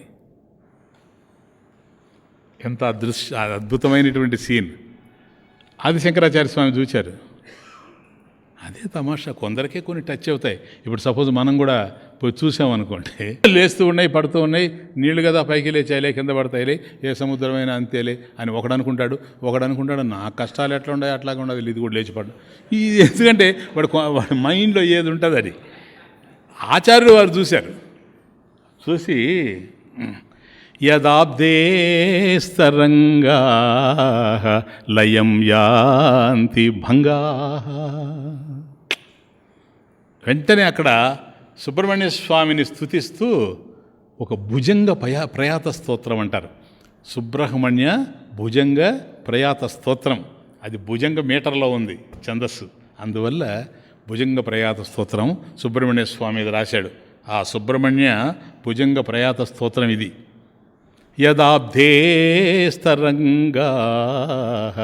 లయం యాంతి భంగా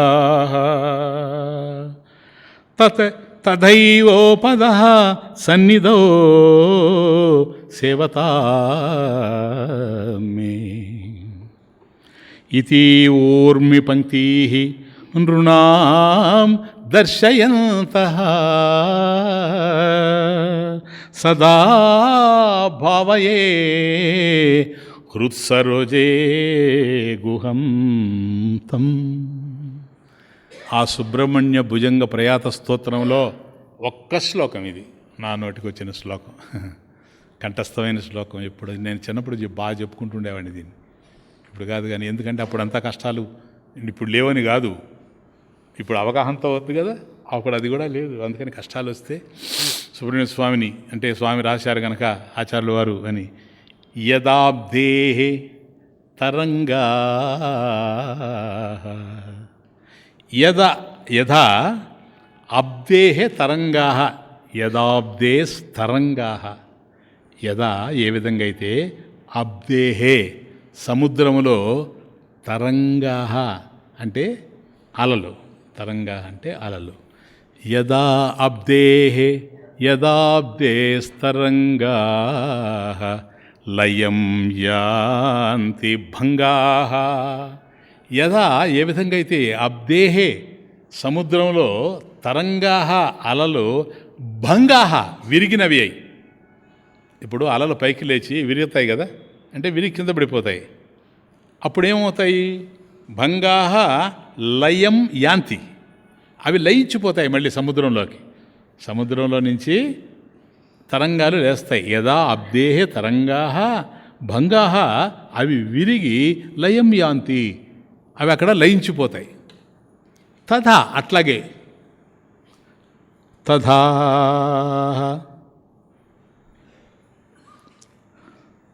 తథైవ తథైవ ఆపదః సన్నిధౌ సేవతాం మే. మే సేవతాం, మే నన్ను ఎవరైతే సేవతాం సేవిస్తూ ఉంటారో, నన్ను ఎవరైతే ప్రార్థిస్తూ ఉంటారో, నన్ను ఎవరైతే ఆరాధిస్తూ ఉంటారో, నన్ను ఎవరైతే ఆశ్రయిస్తూ ఉంటారో. తమాషా చూడండి, ఈ సముద్రంలో లేచినటువంటి తరంగాలు కెరటాలు విరిగి ఎట్లాగైతే లయం యాంతి దాంట్లో లయించిపోతూ ఉన్నాయో, అట్లాగే నా సేవలో ఉండేటువంటి వాళ్ళు మే సేవతాం.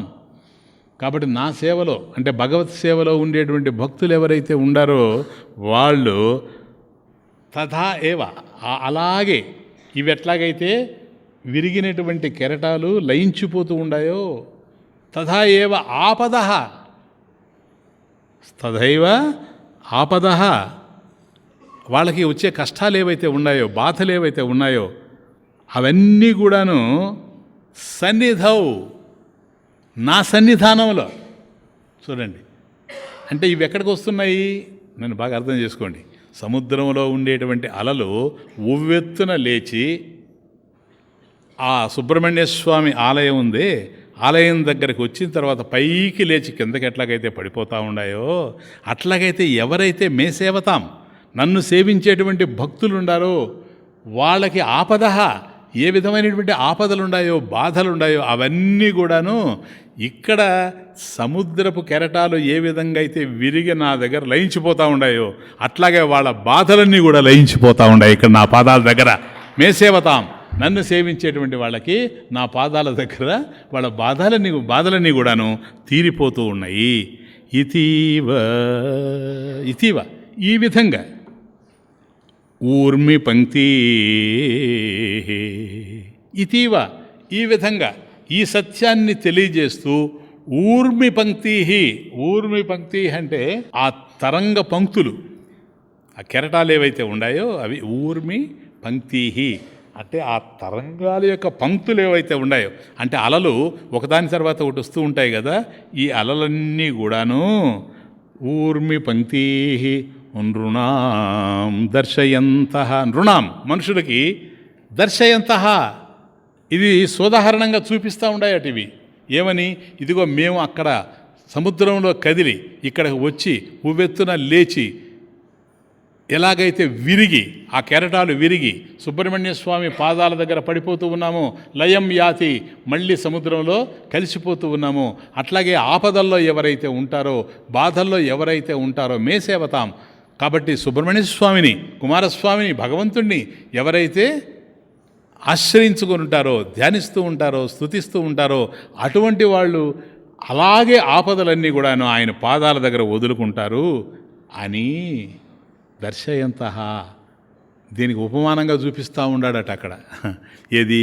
ఆ రావడము, ఆయన పాదాల దగ్గర అలలు విరగడము, పడిపోవడము, లయించిపోవడం చూస్తూ ఉంటే, హే భగవాన్, మేము కూడా మీ దగ్గరకు వచ్చాం కదా, అంత అక్కడెక్కడో నుంచి పరిగెత్తుకుంటూ ఈ ఉవ్వెత్తున లేచినటువంటి కెరటాలు ఎట్లాగైతే నీ పాదాల దగ్గర విరిగి సముద్రంలో లయించిపోతూ ఉన్నాయో, అలాగే నీ సేవలో ఉండేటువంటి మాకు ఎన్ని రకాలైనటువంటి ఆపదలు ఉండినా కూడాను అవన్నీ కూడాను నీ పాదాల దగ్గర లయించిపోతాయి అని సదాభావయే నిరంతరం కూడాను భావన చేసేటట్టుగా హృత్ సరోజే హృదయ సరోజములో మన హృత్ పుండరీకంలో, కాబట్టి హృదయం అనేటువంటి మన యొక్క పద్మములో దర్శయంతః చూపుతూ ఉండాడు.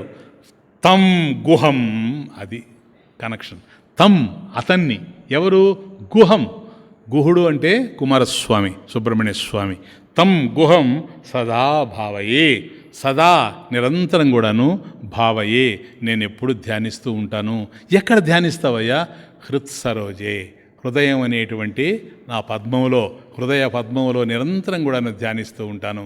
హే భగవాన్, సముద్రం నుంచి వచ్చినటువంటి అలలన్నీ కూడాను తిరుచెందూరులో ఎట్లాగైతే నీ పాదాల దగ్గర పడి లయించిపోతూ ఉన్నాయో, సముద్రంలో ఏకమైపోతూ ఉన్నాయో, అట్లాగే మాకు అనేకమైనటువంటి, అంటే కెరటాలు ఊరికే లేస్తాయి నాయన. అది తమాషా.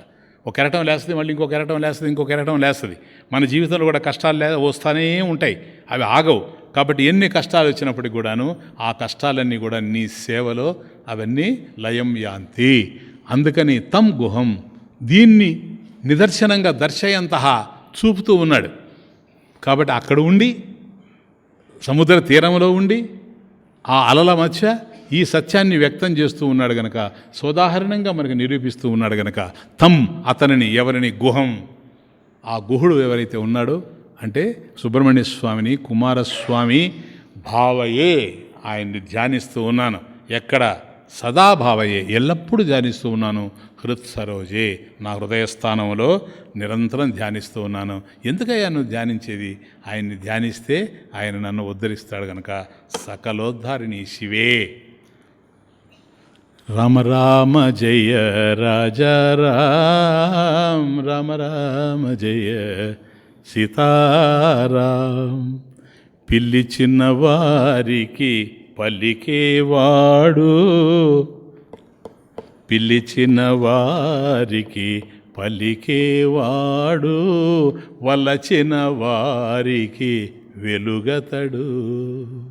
పిలిచిన వారికి పలికేవాడు, వలచిన వారికి వెలుగతడు. భయమును తలచి భయపడకు, భయమును తలచి భయపడకు, భగవంతుని పిలిచి పదముందుకు. భయమును తలచి భయపడకు, భగవంతుని పిలిచి పదముందుకు. ఎన్నో దిక్కులు అందరికీ, ఎన్నో దిక్కులు అందరికీ, దేవుడే దిక్కు. ఓకే, అది ఈశాన్యమా, ఆగ్నేయమా, నైరుతే, ఎవరికో. ఎన్నో దిక్కులు అందరికీ, దేవుడే దిక్కు భక్తునికి. రామ రామ జయ రాజా రామ, రామ రామ జయ సీతారాం. ఓ ॐ पूर्णमदः पूर्णमिदं पूर्णात् पूर्णमुदच्यते पूर्णस्य पूर्णमादाय पूर्णमेवावशिष्यते. ॐ शान्ति शान्ति शान्ति.